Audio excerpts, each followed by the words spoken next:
And welcome to Upon Further Review. I'm Josh Aubrey. Plenty to get to in this week's show. The long-anticipated first game of the season for the Georgia Southern Eagles will take place Saturday at Paulson Stadium. We'll hear from head coach Chad Lunsford and a few of the players as the Eagles get set to take on Gardner Webb. We'll also send you out and hear from our area high school coaches. Statesboro High back in action after a week off. 2 weeks ago, they knocked off Wayne County in the Irk Russell Classic. This week, it's an old rivalry again as they'll be taking on Swainsboro at 7:30 over at Womack Field. As for the Bulloch Academy Gators, 0-2 on the season, but have played two very tough GHSA teams. Now they get back to playing GISA schools on the road at Tiftarea. We'll hear from Coach and some of his players. We'll also check in with the Southeast Bulloch Yellow Jackets as they get set to host Telfair County coming up on Friday night. The Jackets 1-0 under head coach Jared Zito with a 28-0 victory this past week as in their season opener against Brantley County. That and high school softball action as well. All that coming up on Upon Further Review. And a reminder before we go to break, hopefully you'll never be in an accident, but if so, please give our friends at the Sullivan Law Firm a call, 912-489-8888, or online at thesullivanlawfirm.com. McCook's Pharmacy, located on Highway 80 East, is family owned and operated by Lynn and Janie McCook, as well as their son, Josh McCook. Serving the Bulloch County area since 2005, McCook's Pharmacy offers fast and friendly service where the customers come first. Vaccinations are available, including shingles, flu, pneumonia, and Tdap. Drive-through service is available with 2 drive-through windows for your convenience. McCook's Pharmacy offers free local deliveries, and new customers are always welcome. Continuing the tradition of our family caring for your family, McCook's Pharmacy, Highway 80 East. Well, the long-anticipated season opener starting Saturday at Paulson Stadium. The Eagles taking on Gardner Webb. We had a chance to talk with head coach Chad Lunsford and a couple of the players as they get set to take on Gardner Webb. The power of Paulson getting to open up in Paulson Stadium, first game of the year, and being able to be at 100% capacity. Man, you just can't beat it. And I know our guys are excited, fired up. We got a worthy opponent coming in Gardner Webb. Got a lot of respect for Coach Lamb and his staff. Coach Lamb comes from a long lineage of great coaches. And, when you start looking at their offense, they're very balanced. Offense, defense, run and pass, about 50% each side as far as running the ball and passing the ball. 3 guys that kind of stand out to me when you start talking about their running back, number 22, also 2, they got a couple transfers in, number 0, wide receiver, also a returner for them, and then number 14, the quarterback who came from Tennessee Tech. Those are guys that we expect to play for them. And do a good job for them. Defensively, really a 4-down front team. Will jump into an odd defense and, play quarters coverage back there with a 2-high safety look. A couple awesome defensive linemen. You look at number 11 and number 0. Those guys kind of stand out on film. And number 14, the defensive back. So, again, looking forward to Gardner Webb coming in here. Talking about our team, excited about our team because we have a mixture of experience, but also young talent.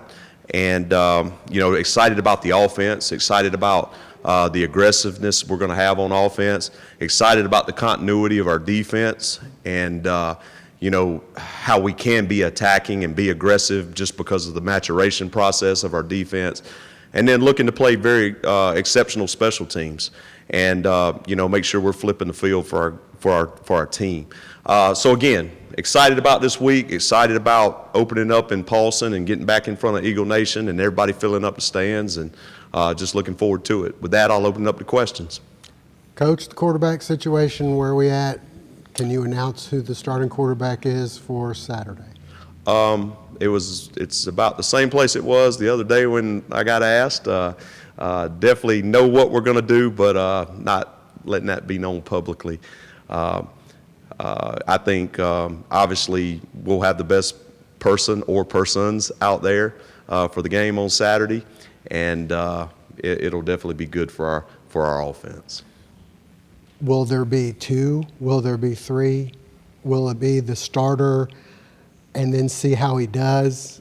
Or will it be situationally and maybe you put somebody in that you like this situation better? Well, to be honest with you, I think all three, obviously JT not being available for the first two games, the other three have done a phenomenal job during training camp and then also getting prepared for this game.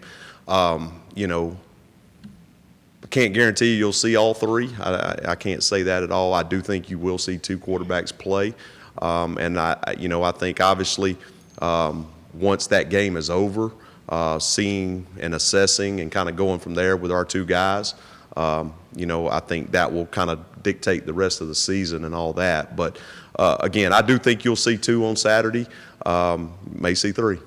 Game week last year, we were going to the week not really knowing if we would play, because if we had a few guys pop with COVID, they would cancel the game or something like that. But this year we know we're going to play, so we're very fired up and just ready to put on the show again. We feel a lot more comfortable with Coach Roos. Coach Roos is a great offensive coordinator. He's had some great teams, here even. So we feel very comfortable with what we're going to do. He brings different dynamics to the game, different schemes, which I feel like is going to give us a leg up on teams. They haven't seen it yet. They haven't really seen it yet. They saw a little bit of it last year, at the end of last year, but they haven't really seen everything that we're about to do. Definitely excited. I just got chills when you asked me that question. But playing at Parsons Stadium is something that you don't want to miss. As a fan, as a player, it's exciting, man. Like I said, I just got chills thinking about it, and glad that the fans are able to come back and be fully, within the stadium and everything without these protocols and nothing like that, and just ready to rock and roll. Last year was hard.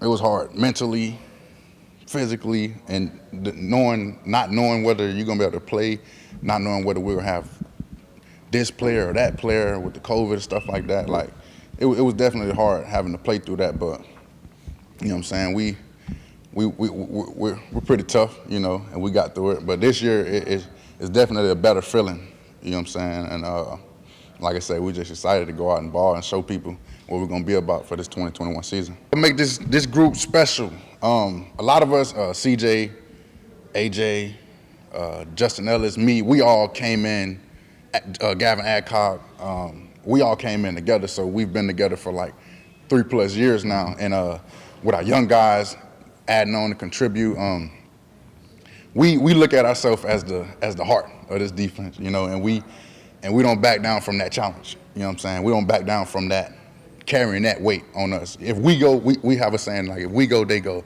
So we want to be the leaders of this team and an example of what this defense is about. And again, that kickoff at 6 o'clock at Paulson Stadium Saturday night. Stay with us. High school football previews coming up next. Family Internal Medicine Associates of Statesboro, providing primary care for Statesboro area patients since 1998, providing complete physicals, complete sports physicals, Medicare wellness exams, full diabetes treatment, and education from lifestyle changes to oral medications to insulin pump therapy, in-house dermatology, in-house circulation tests, and ultrasounds, and in-house labs. Featuring nurse practitioner Melissa Beasley, Family Internal Medicine of Statesboro can accommodate same-day or next-day appointments to serve your needs. Family Internal Medicine Associates of Statesboro, where we care.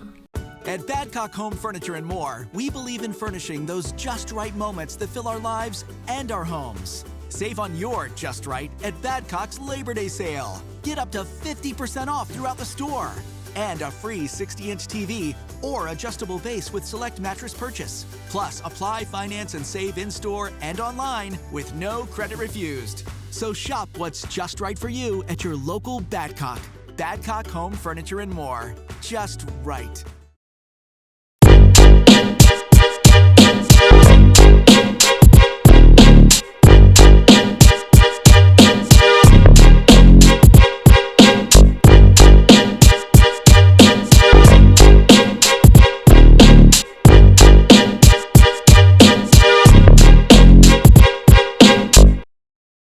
Well, the Statesboro Blue Devils, coming off a rare early season bye week. 2 weeks ago, they knocked off the Wayne County Yellow Jackets in the Russell Classic 21-7.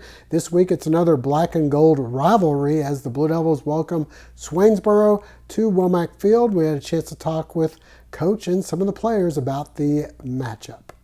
We had a great off week, open week, got some good quality practices in. Toward the back end of the week, we lost a few kids that are now in quarantine.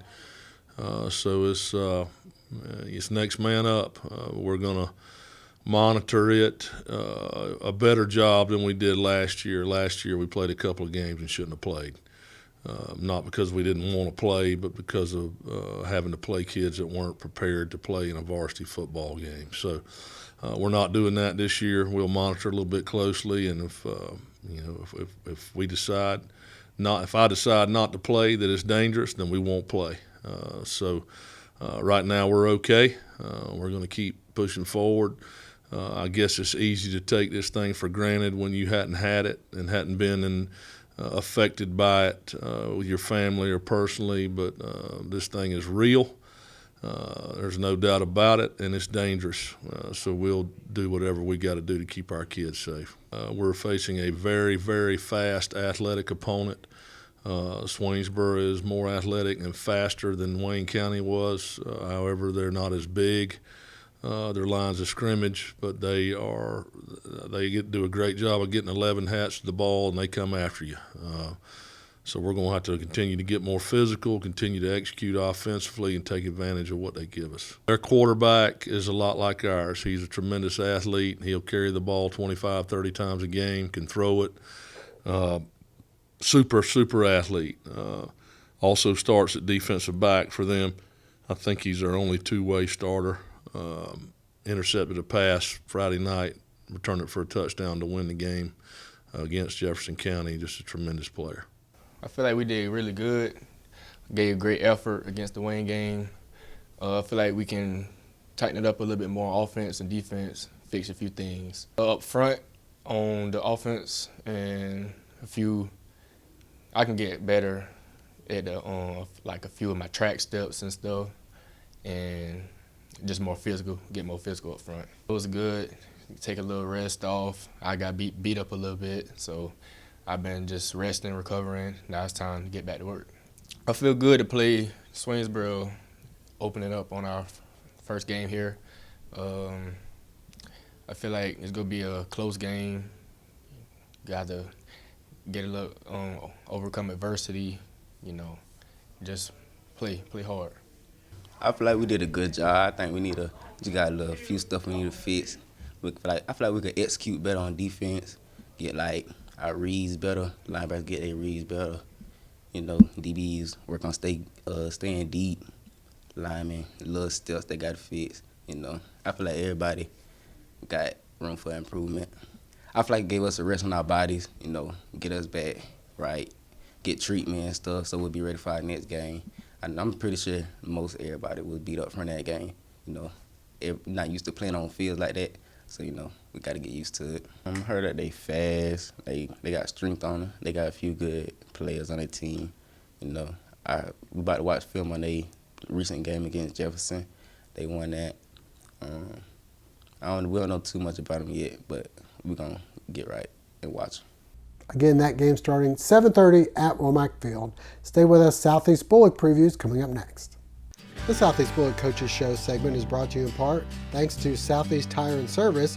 Southeast Tire and Service has been in business for 13 years, offering extensive vehicle repair and service from bumper to bumper. Come have a cup of coffee with us and let us help you with your car needs. Located at 400 Parker Avenue in Brooklyn. With operations across North America and customers all around the globe, Interfor is one of the world's largest lumber providers. Interfor serves the needs of customers, strengthens local economies, and builds value for its employees and shareholders. Interfor is where excellence meets opportunity. In the past decade, Interfor has invested $1.3 billion into modern facilities and systems that employ the latest technologies. Interfor, excellence grows here. Well, the Southeast Bulloch Yellow Jackets coming off a big win in Jared Zito's opener This past week, a 28-0 victory over Brantley County. This week, they'll be hosting Telfair, looking for a little payback from a game they lost last year. We had a chance to talk with Coach Zito and some of the players about the matchup. Played a lot better than we did. We showed in the scrimmage, played our responsibilities better. We ran to the ball better. We tackled better. Caused some turnovers, I think 3 or 4 turnovers. Bowed our back a few times when they started to give us some potential threats. So defensively, we still got some room to grow there, which is good, but was a lot better. The other group that I really was proud of was our offensive line, particularly because Brantley was giving us some really funky looks that we had not necessarily prepared for, and some things that there was a couple times I think they probably were misaligned, and so it really was kind of messing with our blocking rules. But our O-line, for the most part, handled a lot of that stuff really well, considering it was game one and it was some unorthodox stuff defensively. Made some explosive plays on offense. We missed some explosive plays on offense. We showed the ability to throw the football down the field, made some explosive plays. Got to be more consistent, and we got to hit our home run shots. All right, well, turn to this week. You got Telfair. What do you know about them? What do you expect from them? Well, what I know is they haven't scrimmaged or played a game, so we don't know anything for sure. We're basing everything based off either what the coaches told me or what they did last year. He's graduated some good players from what he told me and what the roster tells me. They're a spread team. Offensively, looked like they did a really good job on offense. Run the football downhill at you. Got a number of guys on defense that play both ways. Defensively, they're a 4-man front. Last year it looks like a lot of cover 3 and then a lot of man mixed in there. I know last year we lost to them over there in a game that it looked like it was wet conditions. Some guys were slipping and falling. But they looked like a well-coached team with some good players. I don't know what their depth situation looks like right now. I hope that for us, we just come out and play better, try to improve on things. And, again, it's coach speak, but we really don't know that much about Telfair. So, really, we can kind of base our scheme off of what we think they're going to be in, but we can't really personnel things. We really can't attack a certain guy because we don't have any film to watch. So we really got to bear down and fix the stuff we can fix, control us this week. That's going to be the focus. Definitely, a win's a win is a win. That's pretty straightforward. Definitely could do better. That's not the best team we're going to play. So we get to where we're wanting to be. Past game 10, we're going to definitely face some better competition, have to pick up our level of competition as well. But overall, I think we played well, but definitely room for improvement. I think definitely our offensive and defensive line had very good effort. Execution may not have been perfect, but effort was through the roof for the most part. There's all of our senior guys definitely need to step up within their position groups, kind of lead their group, and people follow suit. I'm not too big on talking, but I'm definitely a lead by example type of guy. I felt like we did good in comparison to our game last week because we were missing a few people and we weren't really used to the scheme yet, but I feel like we adjusted very well. We did the best on defense because all the hats were flying to the ball and we were just in the right position at the right time to make the tackles. And we need certain little things on offense because we could have had way more points. It was just certain plays that were little things, details that we got to fix. It's we just going to show you that last year, I don't really know what happened last year, but this year, it's a new team, better, new coaching staff, just ready. That game getting underway 7:30 at Fred Shaver Field. Stay with us. Bulloch Academy's previews coming up next.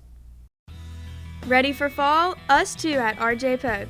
Get ready to cheer on your favorite team in a new performance polo from Peter Millar, Southern Tide and AFCO. Ladies, we have the best brands and trending fashions. Complete your look with one of our best-selling shoe brands, Soft, On Cloud, and Free People. Shop these brands and so much more at one of our 3 locations, RJ Pope Buckhead, Downtown, and Vidalia. Well, Bulloch Academy Gators are 0-2 on the season, but could be one of the better 0-2 teams as they've played Calvary and Savannah Country Day in back-to-back weeks. Those teams both ranked in the top 10 of the GHSA private schools. This week, the GISA schedule begins for the Gators as they hit the road for Tifton to take on Tiftarea. We had a chance to talk with Coach Steve Pennington and some of the players about the matchup. I think we're all aware that we've been playing some harder teams than we probably will see. That's a good thing to go ahead and do early in the year. We played pretty hard, but I mean, not what we want to see, not what we're happy with. I think we're all just ready to win. I'm really just happy with how we played because I thought it was going to be kind of dead. You know, Calvary came up here and they were all pretty big. I didn't think there was going to be too much energy, but everybody's actually pretty excited, which, yeah. I think we're all excited. We're all ready to go. I mean, we're still going as hard as we have been. It's still an opponent as any other. We're all just ready to play. Offensively now we know who our quarterback is and we know who it's going to be. So I think that, you know, it sucks that we lost Ben, but I think it's good to be able to focus on one person offensively. And defensively, we've all been playing hard. We've all been doing good, and yeah, I think we're solid. Like, we did pretty good. I'm like, we stayed in there with them compared to where everybody else thought we was going to just go out there and just get beat down like everybody always think. But, you know, we went out there and we played hard. Our defense, we showed out. You know, we showed up. Offense, we still got some things to work on, but we'll be fine. And we're ready to play the teams that's in our division. And it was good playing those big teams first, you know, because they'll get us ready to play everybody else because we're not going to see other people like that. We might do, but not nobody of that caliber. You know, I played varsity since 9th grade, and, you know, we had some people out there that just start playing varsity. So, you know, they got that first game in. You know, we lost. It's all right. Second game, everybody felt more comfortable. You know, we learned our spots and stuff like that. So we got all better, and, like, it's all good. I'm like, we don't look into what everybody else think. I'm like, yeah, we went 0-2, but it's all right. Ain't nothing wrong with it. We don't really got nothing to prove to nobody. We'll show them when we get out there on the field. And they see how the way we played on Friday. They saw the defense play. And I'm pretty sure they're thinking about us. Even though we're 0-2, they're going to see when we play them. As far as playing against Calvary, and as you alluded to, the first two games, I'm a firm believer that I don't believe there's any other GISA school that would play two tougher opponents than we did these past 2 weeks. And the good thing about that, Josh, is that in both cases, there were situations where things could have gotten out of hand, but yet our boys demonstrated great resiliency, demonstrated great pride, exhibited character from the standpoint that where we fought to the finish and gave ourselves a chance. And the beautiful thing is that our players recognize and acknowledge the talent level that we played. And once you acknowledge that you're playing against a formidable opponent, and you still fight, that speaks well for us, and we hope that will continue to carry on as we now get into teams more of our size, personnel-wise, rosters about the same. But I think Calvary came in here with about 65 players and played a lot of people, whereas we had to play a lot of people both ways. But really proud of our effort. It was a great environment Friday night, a large crowd here. Student section was on fire. And our players really enjoyed the experience. We feel confident. Again, you know, we're not thrilled with being defeated and being 0-2. But yet, when you put it in perspective of who we're 0-2 against and how we played them, that gives us a lot of confidence. But at the same time, our focus in these first two ball games, as it is this week, coming off of 2 losses in a row, is to focus on us, do what we can do, maximize our potential, be more effective at our fundamentals and our techniques, and execute. And if we can focus on that, then regardless of making a long trip down to Tifton, we think that we'll ride on that confidence and perform well. What do you know about Tiftarea? What do you expect? Well, I do know that they returned their quarterback that was from here last year. And very, very active, very strong, very accurate arm. He may be the best player on their team. He turns around and plays linebacker as well. Does not mind tucking the ball and running it. He is one that throws the ball on time. They must practice an hour a day with their receivers and the quarterback because he pinpoints his ball in the place it needs to be. So our secondary, our whole defensive front is going to be key to putting some pressure on him and playing great coverage. I do think they did lose a couple of good offensive linemen from last year. So they're young at that point, and we hope that our defensive front will continue to improve, and hopefully we'll gain an advantage there. It's a long trip going to a foreign place to a lot of our players. It's an opportunity for us to go and be poised, be focused, and do what we're capable of doing, and we feel good about it. And that'll wrap it up for this week's show. We thank you for joining us. Hope to see you again next week.